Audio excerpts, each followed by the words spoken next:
Ravie de vous retrouver sur Arte pour un nouveau numéro du Dessous des cartes. Aujourd'hui, je vous emmène dans le plus grand port du monde, celui de Shanghai, construit à 100 km de la ville.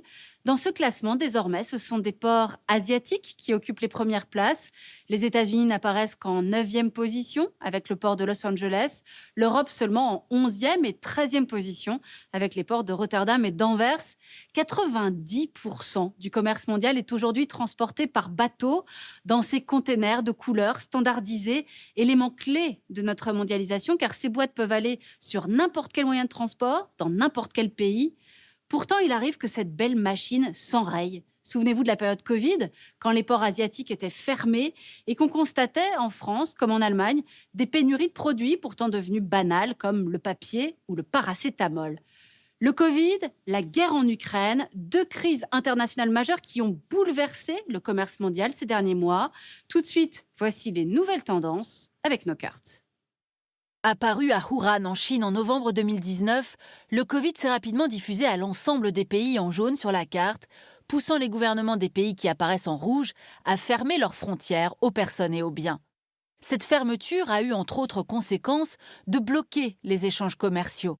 Une décision lourde en répercussions pour l'économie mondiale, une économie globalisée, les échanges commerciaux ayant été multipliés par 60 depuis le début des années 70.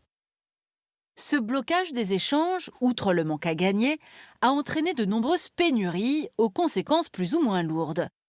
Dans le domaine médical tout d'abord, où l'on a vu les États se livrer une concurrence féroce pour l'achat de masques chirurgicaux ou de paracétamol à la Chine, devenu le principal pourvoyeur de ces produits de première nécessité.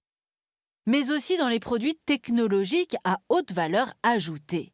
Airbus, par exemple, qui avait décidé de faire du chinois HMC son seul fournisseur de gouvernail pour ses avions A350, A320 et A319, s'est ainsi retrouvé dans une situation très délicate avec les politiques de confinement très strictes de la Chine, qui a mis à l'arrêt de nombreuses usines, notamment à Shenzhen ou Shanghai. Les conséquences sur l'économie de la pandémie de Covid ont en effet été spectaculaires.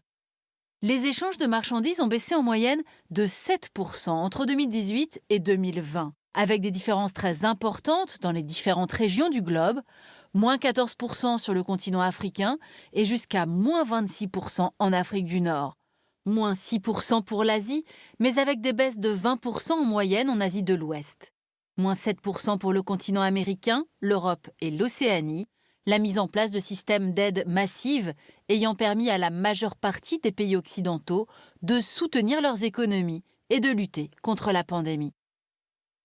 Résultat, le PIB mondial a enregistré une baisse de 3% en 2020. Si la croissance est repartie fortement à la hausse en 2021, avec plus 6% de PIB, la situation s'est à nouveau dégradée en 2022, avec seulement 3,1% de croissance, et les projections pour 2023 ne sont pas plus réjouissantes. Selon le FMI, la croissance ne devrait pas excéder 3%. Ce marasme de l'économie et du commerce n'est pas dû qu'au Covid, car une autre crise l'a suivi de près, l'invasion de l'Ukraine par la Russie en février 2022. C'est dans le domaine des énergies fossiles et celui des céréales que l'impact de cette guerre a été le plus direct. Et les principales victimes collatérales de ce conflit ne sont pas tout à fait les mêmes que pour le Covid, et c'est ce qu'on va voir maintenant. Sur le plan des hydrocarbures, c'est l'Europe qui a été la plus touchée, car de nombreux pays de l'Union étaient très dépendants de la Russie pour leur approvisionnement, notamment en gaz, jusqu'à 98% pour un pays comme la Finlande. L'embargo décrété par la majorité des pays occidentaux contre la Russie, troisième pays fournisseur mondial de pétrole et premier de gaz, a fait s'envoler les prix. Ainsi, le baril de Brent est passé de 17 $ en avril 2020, un cours anormalement bas lié au ralentissement de la consommation durant le Covid, à 115 $ en juin 2022. Le prix du gaz en Europe est quant à lui passé de 34 € le mégawattheure en juin 2021 à 310 € en août 2022, soit une augmentation de près de 1000% en un an. Cette augmentation du coût de l'énergie a entraîné une hausse massive des prix dans les pays de l'Union européenne. plus 36% entre janvier et octobre 2022, une hausse qui handicape les exportations et fait de l'Union la grande perdante de cette guerre. Dans le même temps, d'autres pays, à l'inverse, ont profité de cette situation. Les 13 membres de l'Organisation des pays exportateurs de pétrole ont engrangé des recettes records en 2022, 907 milliards de dollars contre seulement 320 en 2020. Les États-Unis sont également grands gagnants avec leur gaz naturel liquéfié qui remplace en grande partie le gaz naturel russe. La Chine et l'Inde, elles, sont devenues les principaux débouchés du pétrole russe. La Chine, principalement pour sa consommation personnelle, l'Inde, et elle n'est pas la seule à le faire, permet aux Russes de déjouer l'embargo, car étant elle-même exportatrice de pétrole, elle revend sous pavillon indien du pétrole russe à différents pays peu regardants, dont certains ont pourtant signé l'embargo contre la Russie.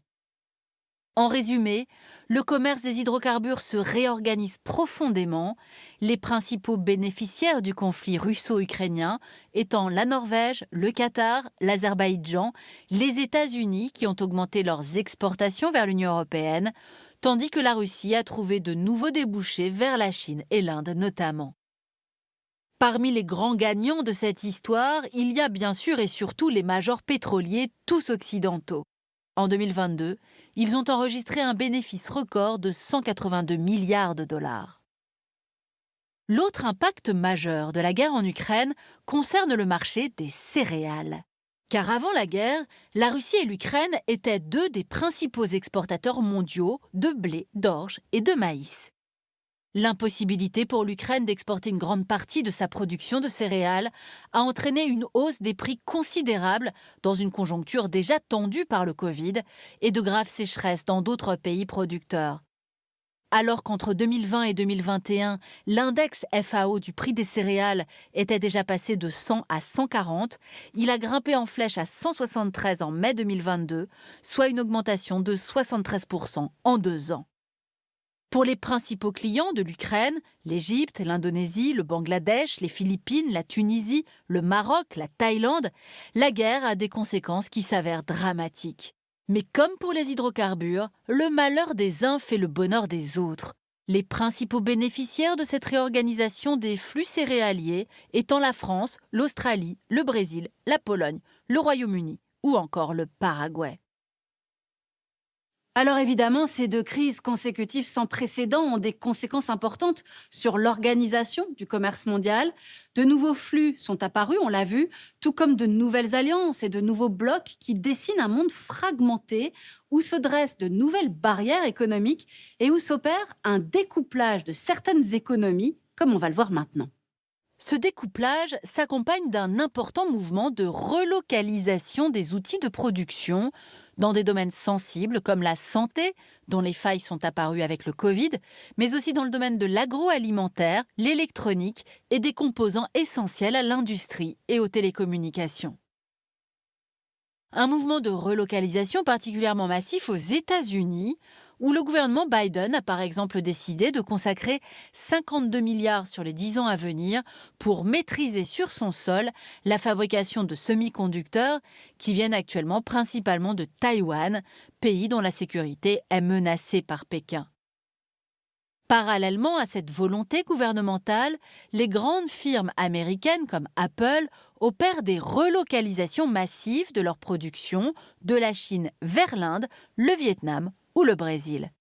En Europe, les États suivent une même logique de désengagement de la Chine et se lancent dans une course effrénée aux relocalisations et aux giga-usines de composants électroniques ou de batteries électriques. Pour contrer ces retraits et ces manques à gagner, la Chine renforce ses liens avec la Russie, on l'a vu, tout en cherchant à se substituer à elle dans les républiques d'Asie centrale.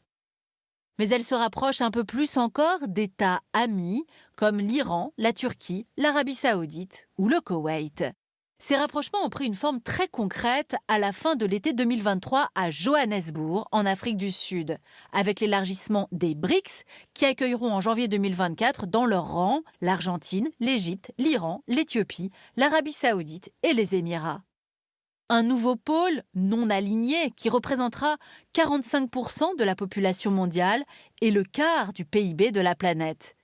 Si les nouveaux BRICS sont encore loin derrière les pays du G7 en termes de richesse, ils l'étalonnent pour le commerce, 6 260 milliards de dollars d'exportation pour les premiers, contre 7 000 pour les seconds.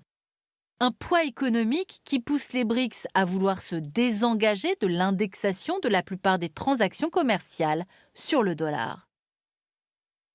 Si le Premier ministre indien, Narendra Modi, se réjouit du multipolarisme du monde à venir, on peut s'interroger sur le déséquilibre à l'intérieur de ce nouveau bloc dominé par la Chine et sur le peu de cas que font la majorité de ses membres de la question démocratique.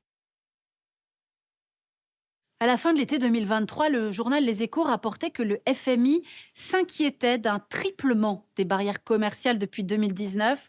Conséquence, si les échanges commerciaux diminuent et que les barrières augmentent, la croissance mondiale finira par être durement touchée. Le journal citait également l'OMC, s'inquiétant d'une économie mondiale qui semblerait être en train de se dissocier en deux blocs commerciaux autonomes sur fond de bras de fer sino-américains. Le risque ? Une politisation des échanges. En clair, je ne commerce qu'avec ceux qui partagent mes valeurs, pouvant déboucher sur la fin d'un commerce libre et ouvert.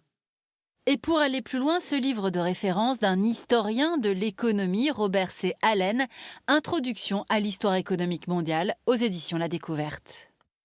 Ainsi s'achève ce nouveau numéro du Dessous des cartes. Je vous donne rendez-vous sur arte.tv pour l'ensemble de nos vidéos. À bientôt.